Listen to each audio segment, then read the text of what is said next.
Syarat pertama, kalau ingin mendapatkan surga Firdaus tadi dan kebahagiaannya diturunkan ke bumi, dibawa sampai mati, masuk ke alam kubur lebih bahagia lagi, maka amalan pertama untuk melatih menguatkan iman itu, coba berlatih untuk menunaikan sholat dengan khusyuk. Kalau Anda kerjakan benar sholat ini, maka apa yang Anda dapatkan? Teman-teman ingat betul, saya mau tanya sebentar. Keabadian yang abadi disebut dengan sa'id. Kalau kita ingin turunkan ke dunia percikannya kita dapatkan, usahanya disebut dengan apa? Masih ingat? Aflah itu kalau didapatkan, kata dasarnya apa tadi? Falahun. Lihat baik-baik. Kata Allah dalam Al-Quran tadi, kalau ingin mendapatkan falahun, amalan pertama sholat. Makanya ketika dipanggil sholat, kalimat falah dilekatkan pada panggilan sholat. 5 kali diingatkan. Begitu muadzin kemudian azan memanggil Anda, hayya 'alas shalah. Anda bertanya, ya Allah kenapa kami mesti sholat? Dijawab, hayya 'alal falah. Yuk, pagi yuk. Yang sejati datang sini. Belum dapat sujud, belum dapat ruku, saya berikan. Makanya ketika orang sholatnya benar, dia akan mendapatkan 5 keutamaan. Saat di dunia nih, belum ke akhirat, 5 keutamaan yang tidak diberikan pada orang yang tidak sholat. Atau orang sholat tapi sholatnya nggak khusyuk. Sebab syarat mendapatkannya khusyuk. Alladzina hum fi sholatihim khasyun. Bukan alladzina hum fi sholatihim saja, tapi ada kalimat khasyun. Artinya yang tidak khusyuk saja nggak akan dapat, apalagi yang nggak sholat. Apa yang 5 ini? Lihat baik-baik. 1. Orang yang sholatnya benar, pertama kali sebelum mendapatkan kebahagiaan hakiki dari Allah Subhanahu wa Ta'ala, akan dirubah dulu perilaku hidupnya menjadi perilaku yang lebih baik. Kalau orang itu sholatnya benar, maka sholat itu akan melatih dia untuk berubah, bertransformasi jadi orang baik. Itu ada di Quran surah ke-29 ayat ke-45. Innas sholata tanha 'anil fahsya'i wal munkar. Sumber keburukan cuma 2, kalau bukan fahsya itu munkar. Maaf, pornografi, porno aksi, LGBT, kata-kata jorok, kotor itu fahsya. Di orang sholat kata Allah, mustahil berkata-kata kotor. Orang sholat tidak akan pernah mencela. Orang sholat tidak punya kata-kata jorok. Jadi kalau ada sekarang orang yang sholat senang mencela orang lain, itu berarti ada masalah dalam sholatnya. Dan dia belum dijamin sebagai ahli surga terbaik. Dan hidupnya nggak bahagia. Nggak bahagia. Aneh nih. Sholat tapi senang celah orang. Aneh. Aneh.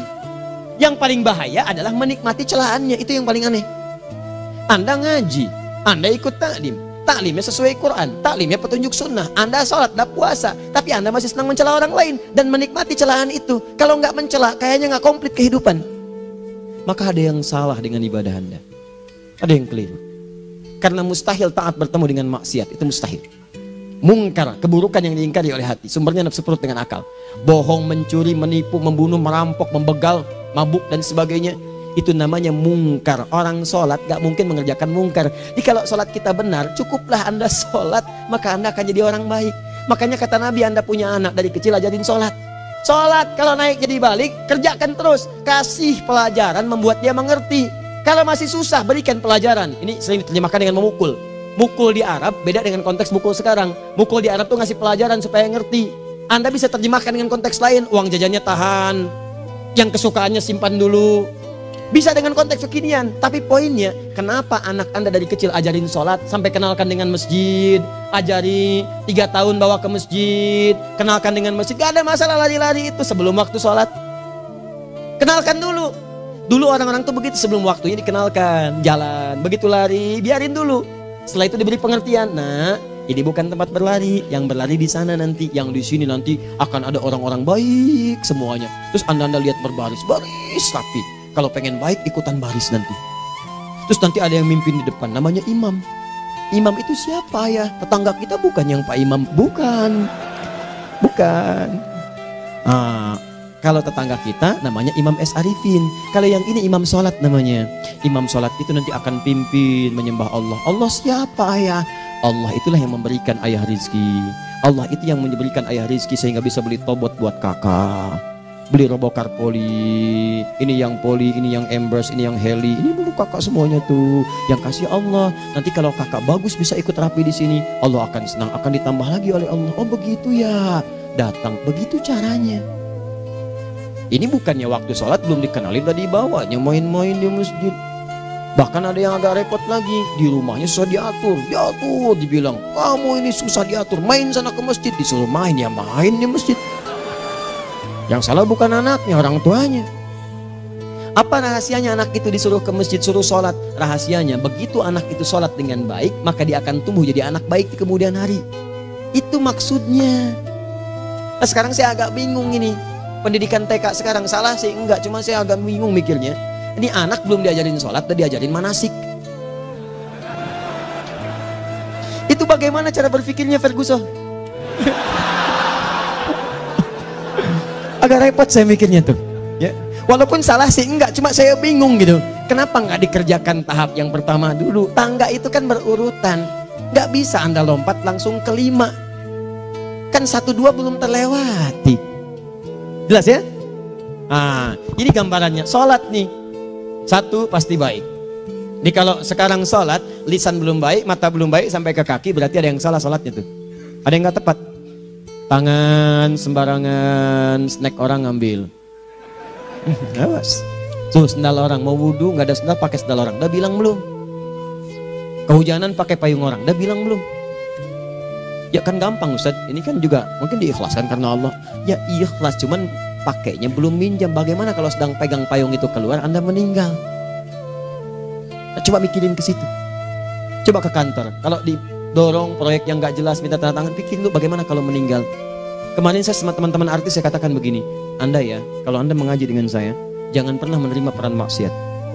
Walaupun itu sekedar adegan, tapi itu maksiat. Kalau bayangkan ketika Anda memerankan itu, Anda diwafatkan oleh Allah Subhanahu Wa Taala.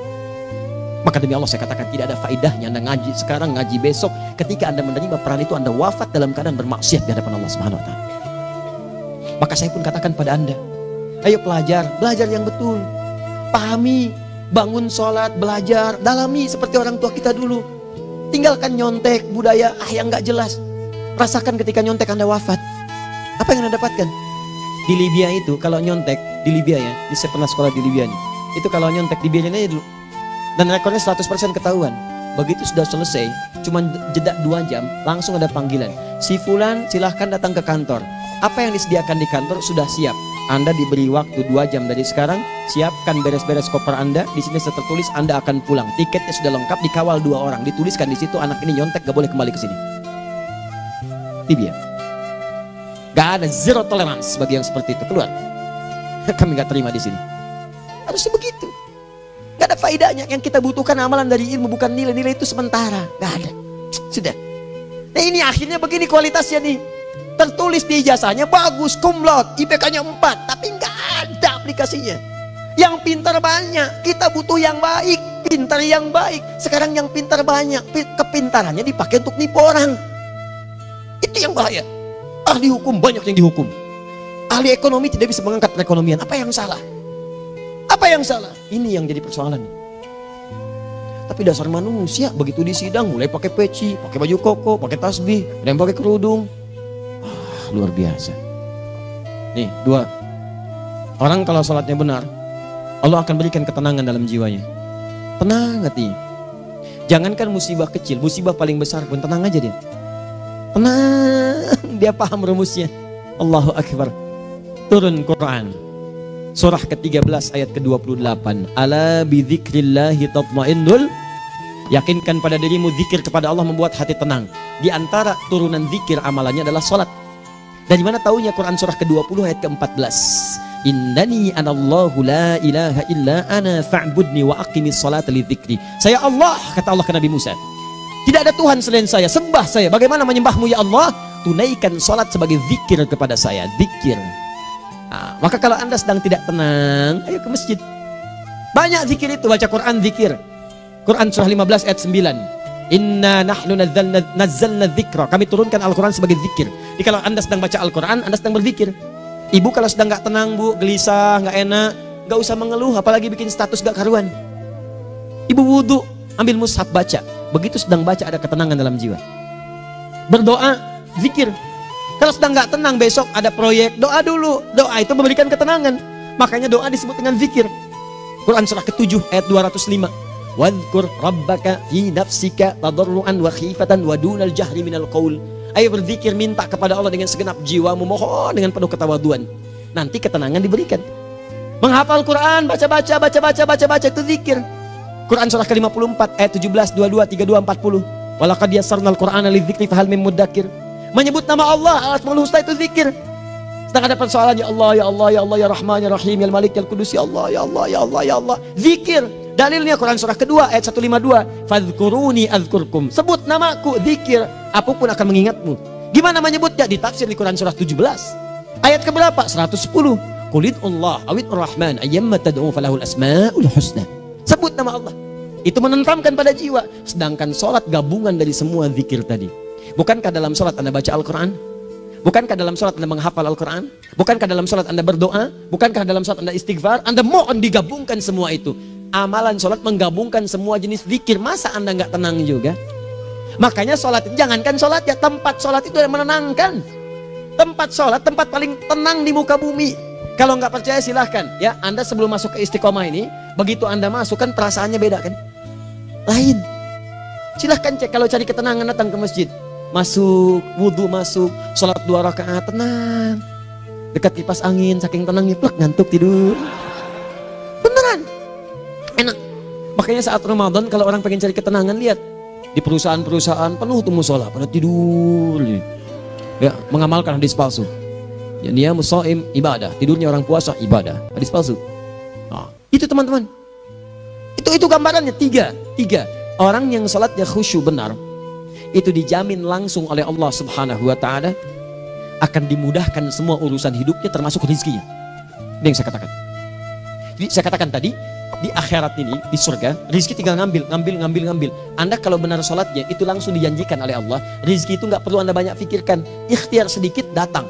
Bahkan dari sisi yang tidak Anda duga. Apa dalilnya? Quran surah ke-65 ayat 2 dan 3. Ditafsir di Al-Baqarah ayat 2 dan 3. Wa may yattaqillaha yaj'al lahu makhraja.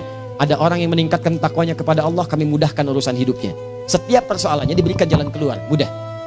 Solusi. Setiap ada problematika, ada solusi. Wa yarzuqhu min haitsu la yahtasib. Dan kalau dia ingin mendapatkan rezeki, bahkan kami kirimkan dari sisi yang tidak dia duga. Orang lain capek ini datang lagi, tawaran proyek datang lagi. Utsman tuh Masya Allah, kayanya banyak. Tapi yang paling dirindukan bukan saat mendapatkan peningkatan omsetnya, yaitu saat dia mendapatkan waktu khusus dengan Allah untuk sholat. Malam hari sampai-sampainya sempat sholat tahajud sampai khatam Al-Quran. Abdurrahman bin Auf demikian, Tamim Ad-Dari demikian. Sholat karena tahu sholat itu meningkatkan rizki. Karena tahu kuncinya ada di situ, Allah yang punya rizki. Disebut dengan Razzaq, pemilik rizki. Maka saya harus punya hubungan dekat dengan Allah. Kalau sudah punya hubungan dekat, mau apa aja gampang. Belum minta, udah diperhatikan. Silahkan cek, Anda punya hubungan baik dengan bos Anda di kantor. Ya, sebelum Anda minta, beliau udah pikirin tuh. Telepon bendahara. Dia udah ngambil belum gajinya? Belum Pak, tambahkan bonus sekian. Kenapa? Karena dia mengawasi Anda. Allah maha tahu dibandingkan dengan bos Anda. Mendekat kepada Allah, semua diperhatikan oleh Allah. Siapa orang takwa itu? Kalimat takwa pertama di Al-Quran Al-Baqarah ayat 2, amalannya ayat 3. Dzalikal kitabu la raiba fihi hudal lil. Siapa mutakin itu? Ayat 3-nya. Alladzina yu'minuna bil ghaib wa yuqimunas shalah. Gampang. Kalau pengen mudah hidupnya gampang. Biaya nggak mahal, tenaga nggak banyak, tingkatkan takwa nih. Jadi kalau hidup Anda masih susah, di kantor champion, di rumah tangga bermasalah terus, atau sebaliknya, maka boleh jadi kalau gelar Anda tinggi, harta Anda banyak, tapi selalu punya masalah, bukan Anda kurang hebat, bukan Anda kurang kedudukan, bukan Anda kurang kaya, Anda kurang takwa. Dan yang paling dahsyat, mungkin sholat Anda belum berkualitas. 4. Orang yang sholatnya benar, khusyuk dia. Bahkan saat sholat itu kalau dia minta, maka seketika doanya akan dikabulkan. Tanpa diskusi, langsung seketika. Contoh, Quran surah ketiga ayat 38-39. Demi Allah saya katakan, Nabi Zakaria punya masalahnya pelik. Sudah berumah tangga, istrinya divonis monopos, maaf bahkan mandul. Gak mungkin punya keturunan. Maka apa yang beliau kerjakan? Secara singkat beliau sholat. Begitu sholat minta kepada Allah. Hunalika da'a Zakaria rabbah. Di mihrab itu beliau bermohon kepada Allah. Bermohonnya sambil sholat. Qala rabbi habli min ladunka dzurriyyatan thayyibah innaka sami'ud du'a. Ya Allah, mereka katakan saya nggak mungkin punya keturunan. Sekarang saya ingin katakan, ya Allah, saya hanya minta darimu saja, saya nggak akan dengarkan mereka. Ya Allah, mohon engkau maha mendengar, ya Allah. Maha mendengar doa saya. Kalau kepada yang maha mendengar aja nggak mengabulkan, kepada siapa lagi saya mesti minta? Apa yang terjadi? Fanadatul malaikatu wa huwa qa'imun yusalli fil mihrab. Turun malaikat mengabarkan, sedangkan beliau masih sholat, belum selesai dalam sholatnya. Sholat khusyuk itu belum selesai sholat aja dikabulkan, doa sudah turun. Sholatnya belum selesai, doa sudah dikabulkan. Annallaha yubashshiruka bi Yahya. Allah kasih kabar gembira. Doa kamu didengar, dikabulkan. Kamu akan punya anak. Namanya langsung dari Allah Yahya. Artinya hidup yang mustahil menurut manusia. Lahir seorang dari rahim perempuan yang menepus dan mandul, bayi yang hidup. Kata Allah, nggak ada yang mustahil bagiku. Jadi dan jadi dia.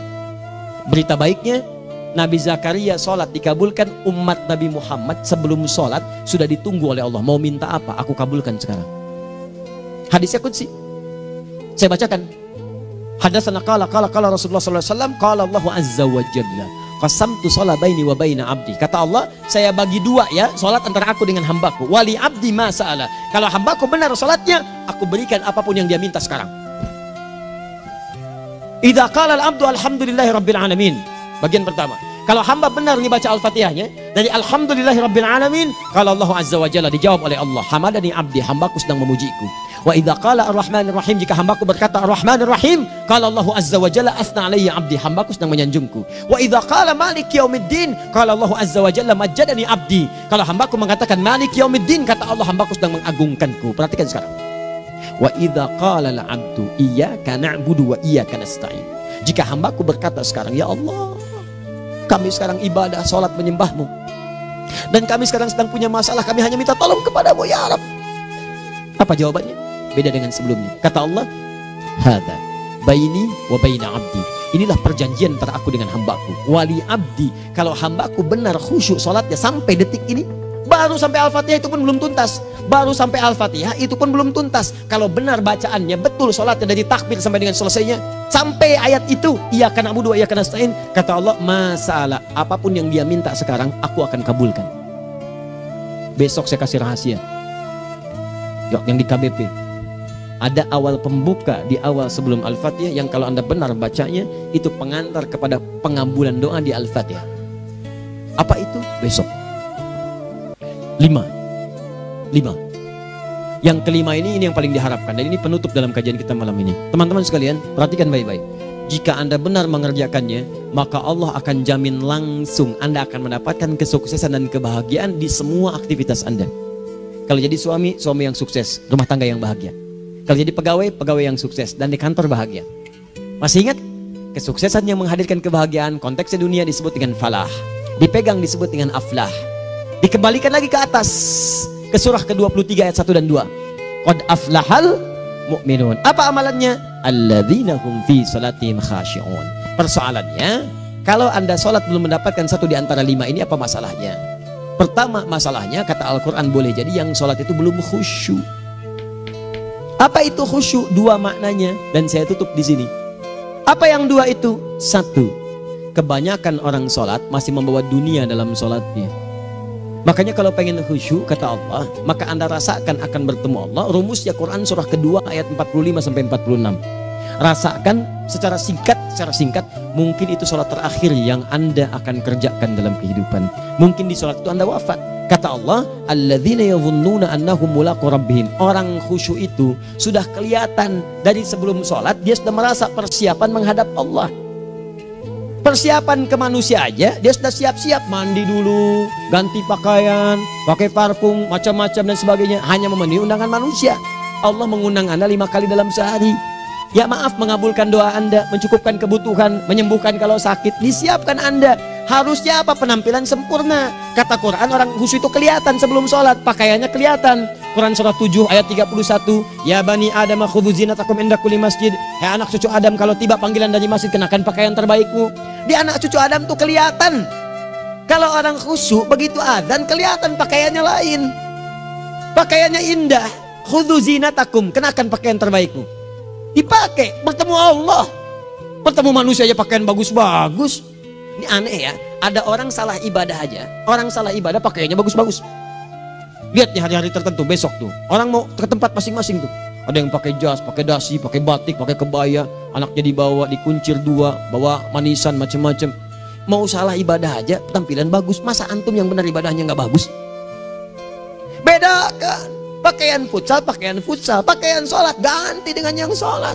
Ini gimana pakaian sholat pakai pakaian futsal? Depannya gambar Messi, belakang Ronaldo. Repot. Malaikatnya juga bilang, kamu salah baju, harusnya Luka Modric.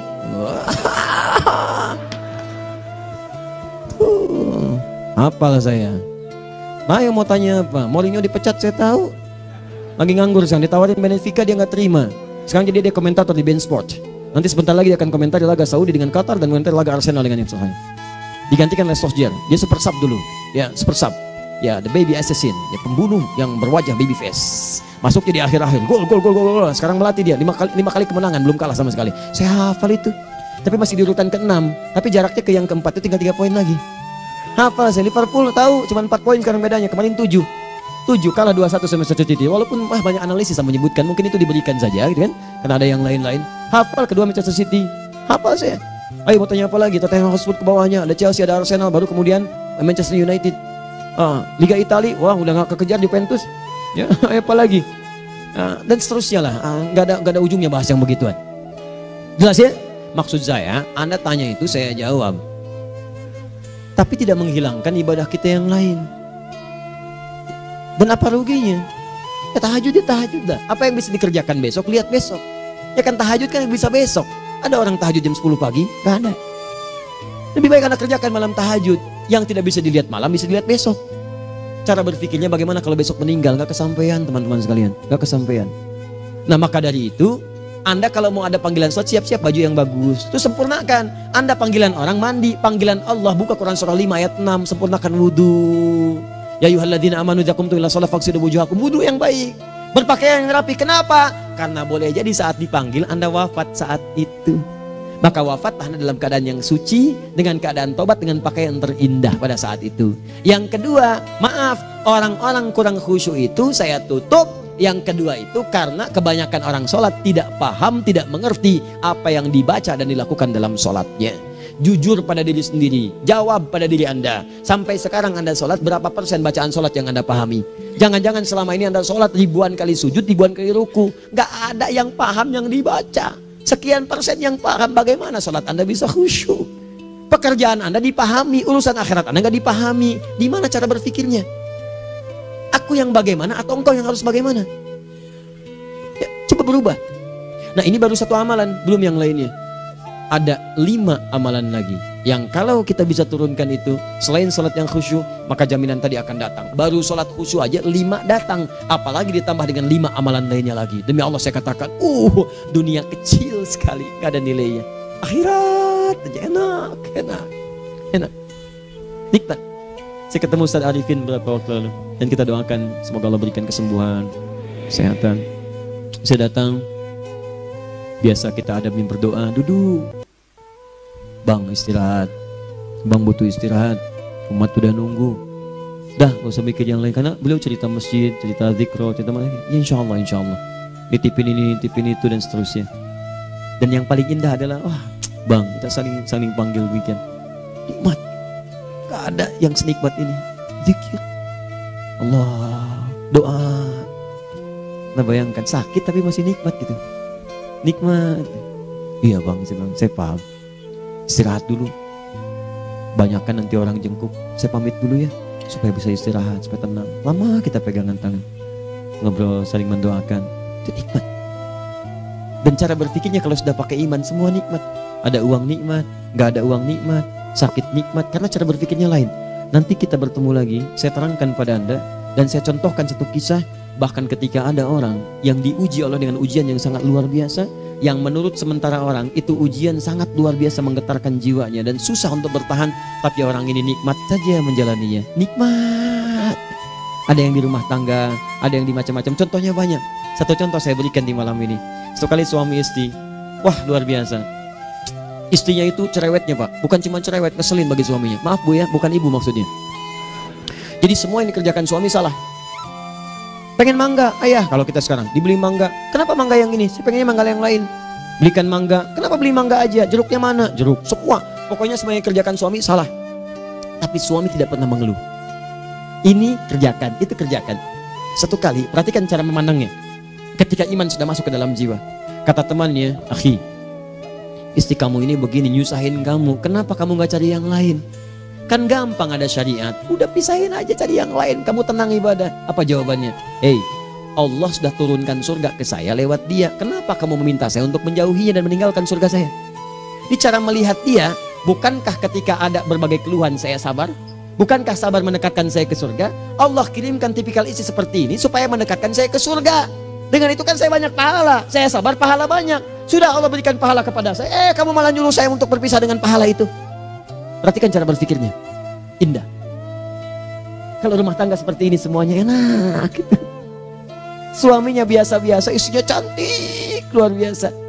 Begitu berdandan kelihatan kata suaminya, Masya Allah, wajahnya tak berpaling, mata tak berkedip. Kata istrinya, ya zauji madhabik, sayang kamu kenapa? Wallahi syakiran lillah bihadari, demi Allah aku bersyukur mendapatkan istri secantik kamu. Kata istrinya, nahnu fil jannah zauji, kita berdua di surga. Kata suaminya, kok bisa begitu jawabanmu? Iya, kamu bersyukur dengan keadaanku, aku bersabar dengan keadaanmu. Catat. Bukankah orang syukur dan sabar di surga? Tuh lihat canda-canda orang-orang soleh itu begitu. Nikmat ketawa walaupun nyelekit di hati. Cuman bawaannya enak gitu. Nah, nanti itu ada tuh, nanti saya turunin tuh. Yang di rumah tangga, yang ini, yang itu nanti. Kapan? Pertemuan berikutnya. Ya, jadi kita cukupkan dulu di malam ini apa yang kita pelajari supaya nanti nggak terlampau banyak kita dapat materi. Cuma sayang sedikit mengamalkan. Saya sudah tuangkan di sini. Banyak saya tuliskan termasuk di keluarga, di macam-macam. Ini saya tulis tapi silahkan Anda baca. Kalau ada manfaat silahkan dapatkan. Kalau ada yang kurang silahkan sampaikan untuk dikoreksi. Semoga Allah muliakan kita semua insya Allah. Sekali lagi, perbaiki hidup. Jangan banyak mainnya. Dan sudah, jangan banyak membuang dengan yang sia-sia apapun yang dihadapi. Sekali lagi, tolong jaga kondusivitas, bantu negara kita, ketertiban, keamanan. Kalau saya menyampaikan sesuatu ada singgungan dengan yang kekinian, itu maksudnya koreksi masukan-masukan supaya diperbaiki. Tapi tetap dalam urusan pemilihan kita punya pilihan masing-masing yang tidak boleh dipaksakan. Jelas ya? Baik, jadi ya saya sampaikan sekali lagi. Pertama, pilih mana? Anda dipaksa harus ikut, atau yang kedua kita bebas memilih sesuai. Dah. Sudah ya. Jadi kita akhiri, subhanakallahumma bihamdika asyhadu an la ilaha illa anta astaghfiruka wa atubu ilaik. Wa akhiru da'wan alhamdulillahirabbil alamin. Berjumpa besok sesi terakhir fikih ikhtilaf di Masjid Ar-Rahman Kota Baru Parahyangan. Assalamualaikum warahmatullahi wabarakatuh.